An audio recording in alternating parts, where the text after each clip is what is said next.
Pregnancy మొదటి 3 నెలలు ఈ జాగ్రత్తలు తీసుకోకపోతే అబార్షన్ తప్పదా? గర్భస్రావంకి సంబంధించి మొదటి 3 నెలల్లో మహిళలు ప్రత్యేక శ్రద్ధ వహించాలి.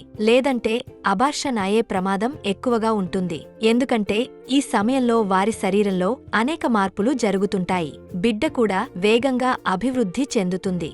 గుండె, మెదడు, వెన్ను వంటి అవయవాలు పిండంలో ఏర్పడటం ప్రారంభిస్తాయి. కాబట్టి మహిళలు ప్రత్యేక శ్రద్ధ వహించాలి. గర్భస్రావం అనేది మొదటి 12 వారాల కాలంలో అబార్షన్ యొక్క ప్రమాదాలు ఎక్కువగా ఉంటాయి. ఫెర్టిలిటీ ప్రాబ్లం లేని మహిళలకు కూడా అబార్షన్ కావచ్చు. డాక్టర్స్ సూచించిన మందులు మాత్రమే వేసుకోవాలి. పొగాకు, మద్యం సేవించడం వంటివి చేయకూడదు. ప్లాసెంటా యొక్క బయాప్సీ వంటి పరీక్షలు చేయించరాదు. శరీరంలో మార్పులు, హార్మోన్లలో కూడా మార్పులు వస్తూ ఉంటాయి. కాబట్టి మొదటి 3 నెలల్లో మహిళలు ప్రత్యేక శ్రద్ధ వహించాలి. మరిన్ని విషయాల కోసం మా ఛానల్ని సబ్స్క్రైబ్ చేయండి.